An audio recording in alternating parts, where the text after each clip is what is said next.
Oke, sebelum mulai pembacaan, mari kita berdoa ya. Kan saya pimpin.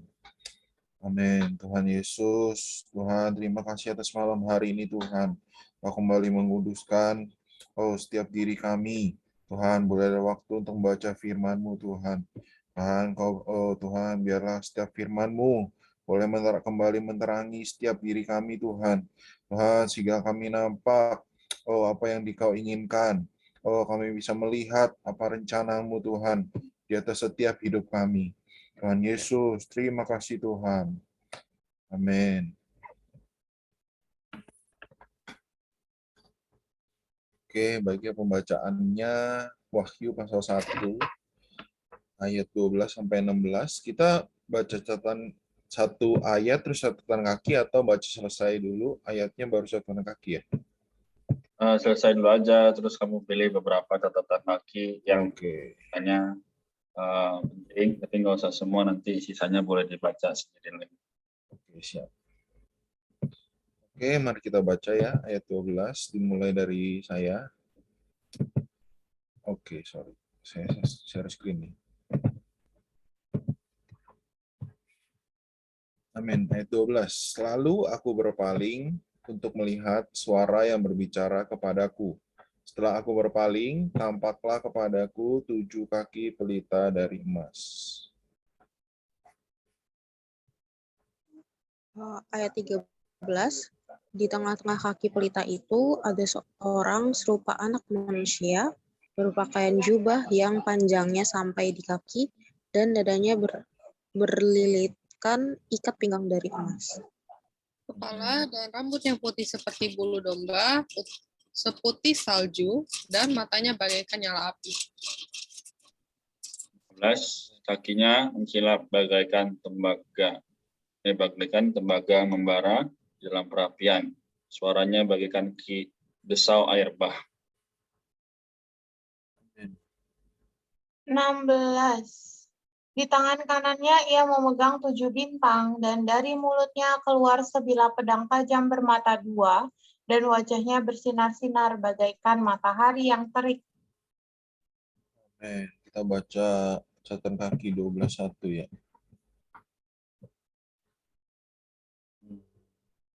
Silakan Timi yang 12:1.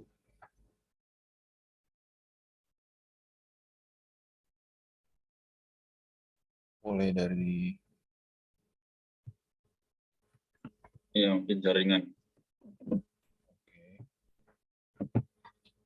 Excel deh boleh. Lanjut.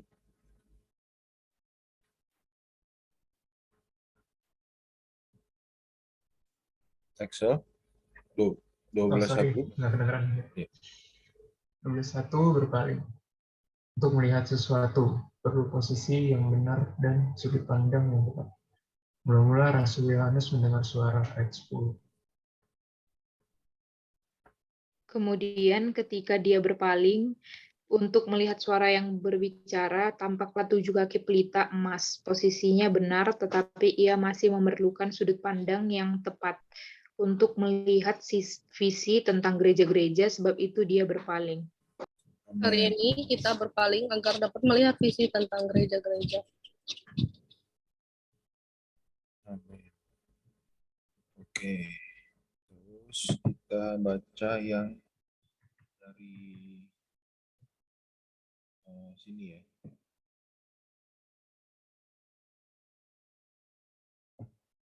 Sampai titik. Amen. Dalam Alkitab, kaki pelita selalu berhubungan dengan pembangunan Allah.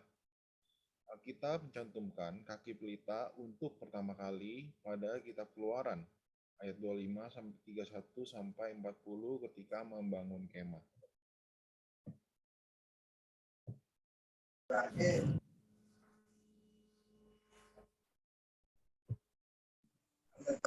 Kali kedua ialah pada kitab 1 Raja-Raja pasal 7 ayat 49 ketika membangun bait suci. Kali ketiga ialah pada kitab Zakaria pasal 4 ayat 2 sampai 10 erat hubungan dengan pembangunan kembali bait Allah.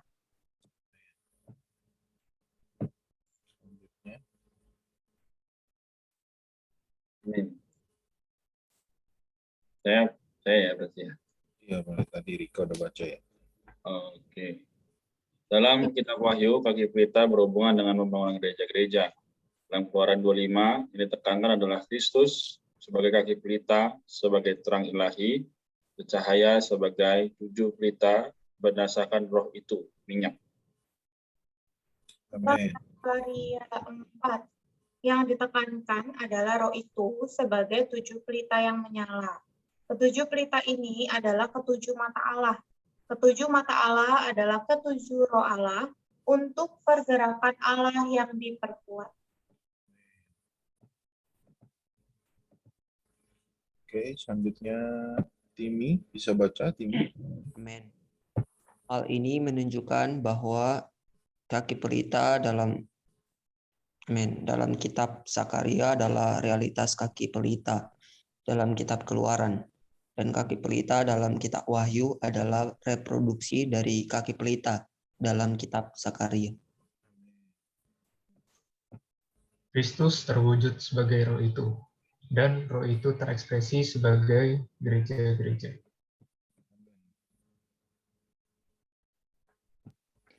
Roh yang percaya itu adalah realitas Kristus yang percaya, dan gereja-gereja yang percaya ialah reproduksi dan ekspresi roh yang percaya, untuk merampungkan ketetapan kehendak Allah supaya kota Yerusalem baru yang percaya terampungkan. Kristus, roh itu, dan gereja-gereja sama-sama memiliki sifat ilahi. Amin. Kita baca yang ini ya. Catatan kaki 13:1.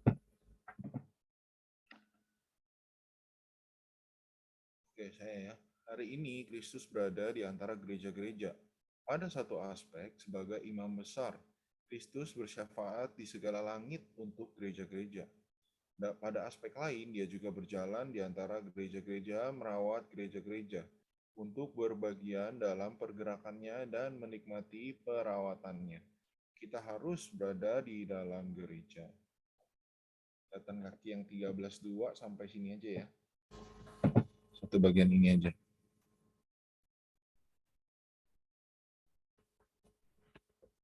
Silakan, Herlin. Di sini Kristus tidak hanya digambarkan sebagai imam besar seperti yang terlihat dari jubahnya, tetapi juga menyingkapkan bahwa dia seperti anak manusia. Dia adalah Allah juga manusia. Sebab ia imam besar kita, dia merawat gereja-gereja dalam sifat keinsaniannya. Amin. Terus kita baca yang ini ya. Yang dikerjakannya di antara gereja-gereja dalam merawat mereka di dalam kasih.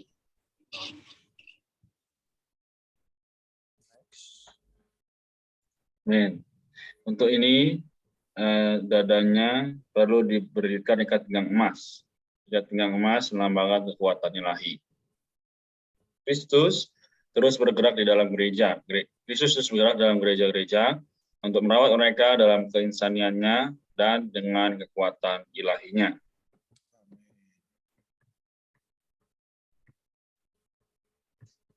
Oke, kita baca yang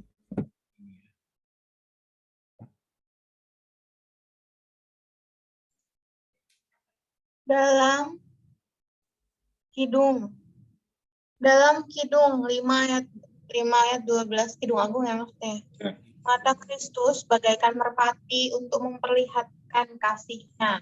Di sini matanya bagaikan nyala api untuk menyelidiki dan memeriksa agar ia dapat melaksanakan penghakiman melalui penyorotan. Amin. Terus kita baca sampai sana aja ya tadi ya. Oke, yang ini ya, yang penting kakinya adalah yang terakhir sepertinya. Oh, di sini ya? Ya, sampai titik aja ya, Timi. Yang kaki ya? Iya, kaki. Amin. Kaki melambangkan sepak terjang. Amin. Amin. So, Dalam perlambangan, tembaga melambangkan penghakiman ilahi. amin.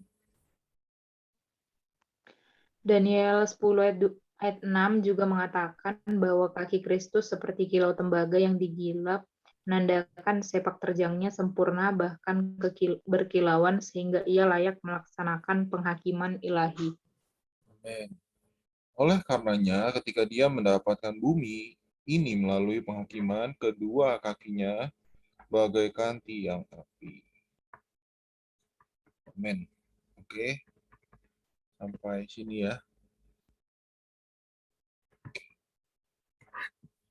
Ya, pembacaan kita hari ini memang sedikit ya, dari 12 sampai ke 16 aja.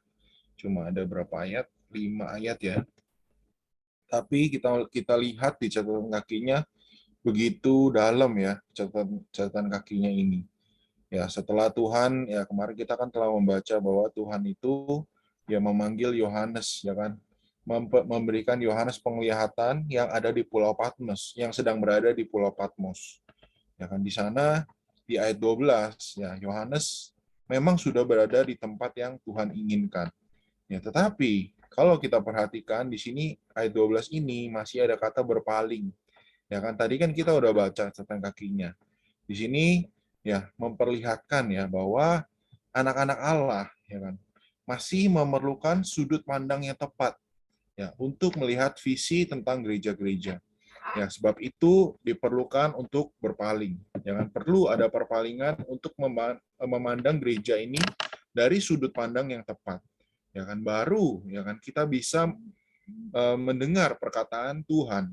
Ya, baru kita bisa melihat ya apa yang ada di dalam hasrat hati Tuhan, ya kan? Apa yang Tuhan rencanakan di atas diri kita. Jadi kita memerlukan sudut pandang yang tepat. Jangan sudut pandang mengenai apa.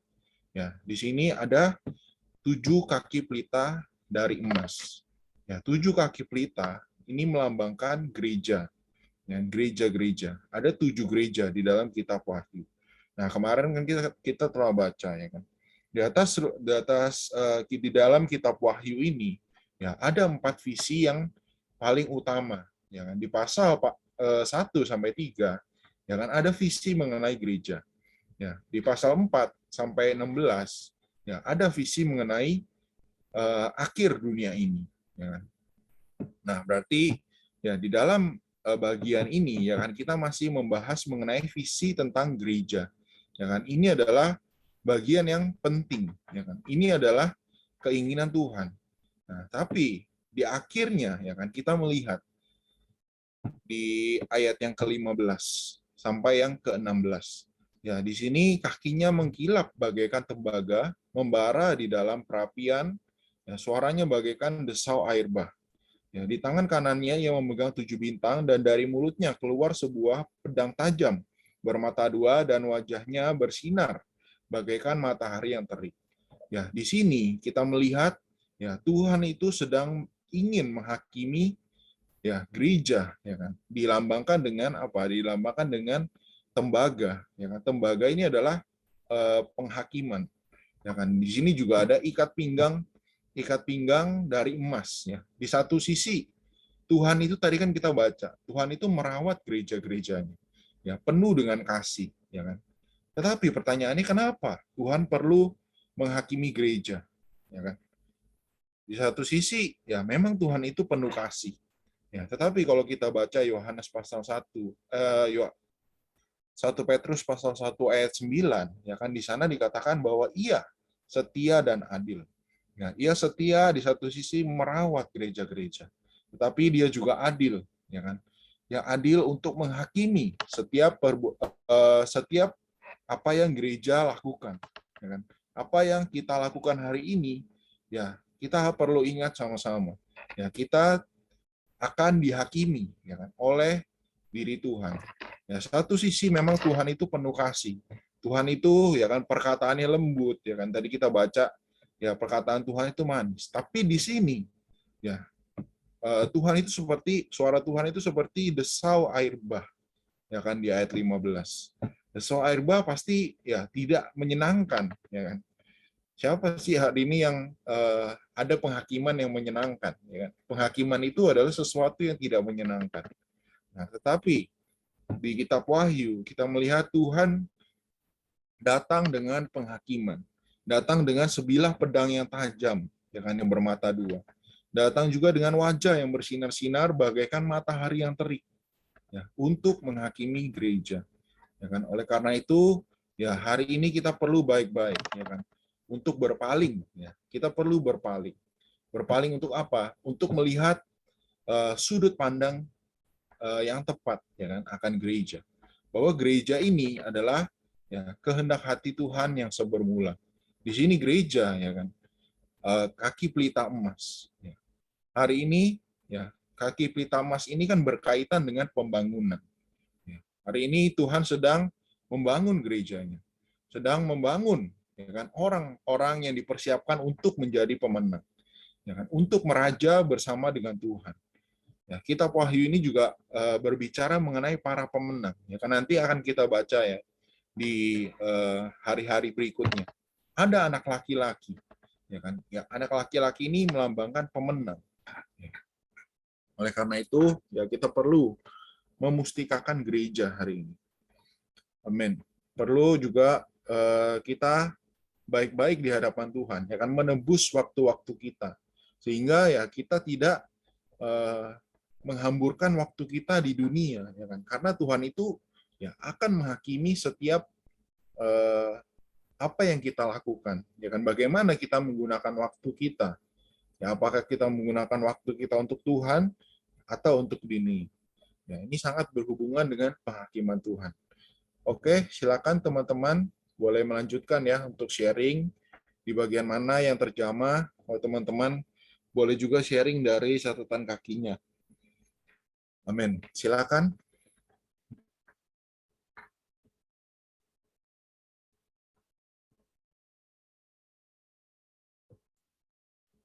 Dan aku menikmati ya di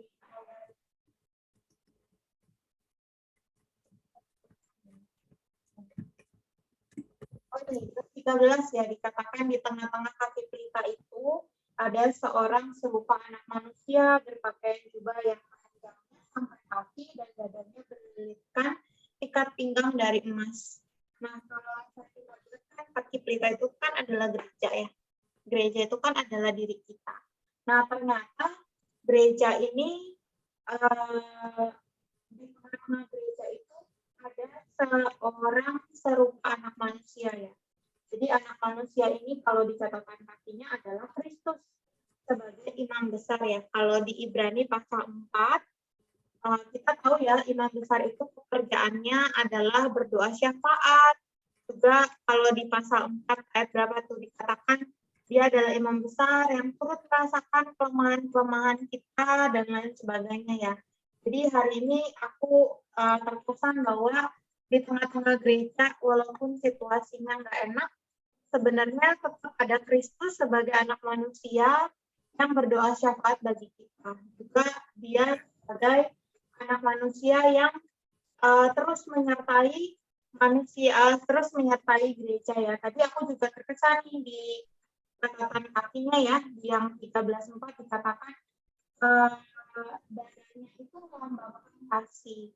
Pinggang berlilitkan ikat pinggang adalah memperoleh tambahan kekuatan tubuh kerja, sedangkan dada berlilitkan ikat pinggang melambangkan perawatan dalam kasih. Jadi hari ini Kristus itu tidak pernah berhenti merawat gereja, tidak pernah berhenti menyertai gereja, tidak pernah berhenti mengasihi gereja. Walaupun kita sebagai gereja kadang-kadang ngecewain Tuhan ya, entah kita lupa baca Alkitab, entah kita lupa doa, tapi Tuhan nggak pernah lupa atas diri kita. Jadi melalui hal ini aku juga kembali mengucap syukur, dia itu selalu berada di tengah-tengah gereja. Dia selalu menyertai gereja, baik itu gereja sedang dalam keadaan lemah, dia tetap sebagai imam besar yang berdoa syafaat bagi gereja. Oleh karena itu aku juga kembali terdorong dan juga kembali datang kepada Tuhan ya. Semoga hari-hariku tidak pernah melupakan diri Tuhan yang adalah imam besarku hari ini. Amin.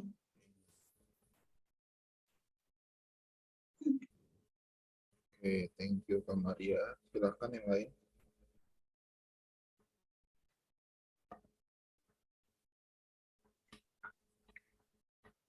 Mungkin saya singkat aja ya. Jadi kalau kita lihat baca ini kayak semakin lama semakin banyak lambang ya, banyak bingung, kaki kayak tembaga, kepala rambutnya putih seperti bulu domba, ya, demikian.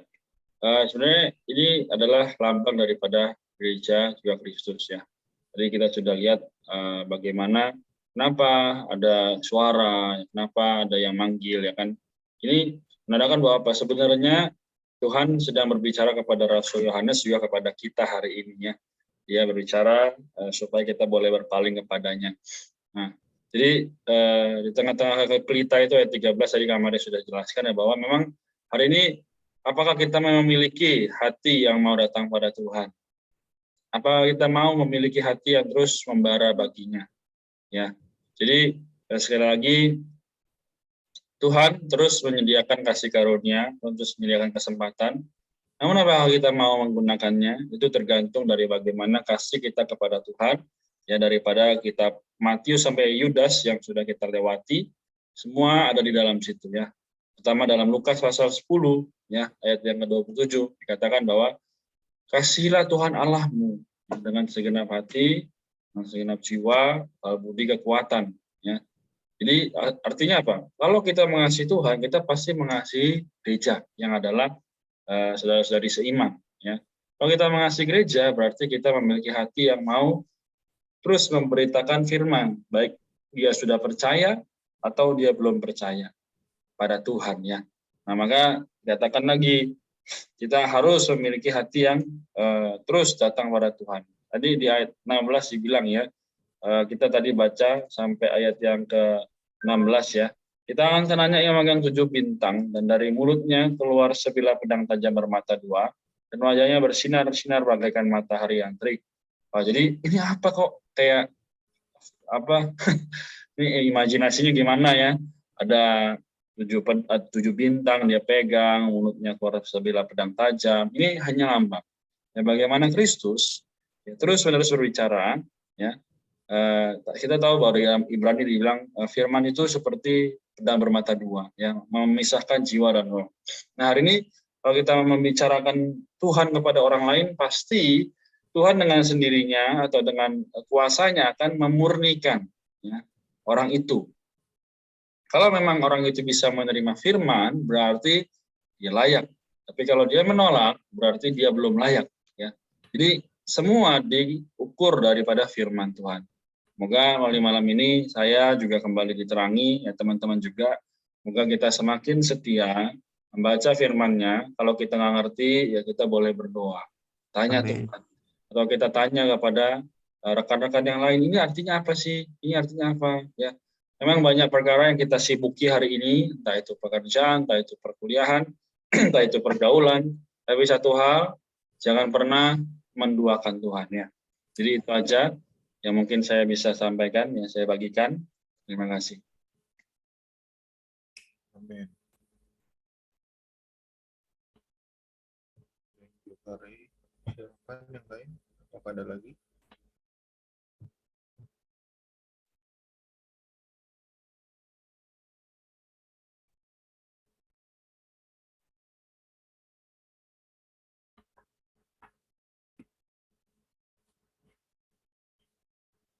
Oke, kalau tidak ada ya, kita akan tutup ya pembacaan kita malam hari ini ya. Baik, benar kata Kak Renat ya. Kiranya kita hari ini boleh berjeri lelah di atas firman ya. Kita terus membaca firman ya kan, sehingga firman itu ya terus tinggal di dalam hati kita. Amin. Baik, boleh ada yang berdoa satu orang? Silakan, siapapun bebas. Boleh. Aku yang doa. Mari saudara-saudari kita tutup pembacaan kita dengan doa. Tuhan Yesus, terima kasih Tuhan. Kiranya Tuhan dalam pembacaan kami malam hari ini mengenai kitab Wahyu Tuhan, kami memohon agar kami diberikan hikmat Tuhan dalam mengerti firman-firman-Mu dan perlambangan-perlambangan yang ada di dalamnya Tuhan. Kiranya kami juga tidak membaca dengan pemikiran kami, tetapi kami ada terang di dalam diri kami Tuhan, yang disalurkan oleh diri-Mu Tuhan, sehingga kami tahu apa yang akan terjadi dan apa yang harus kami lakukan.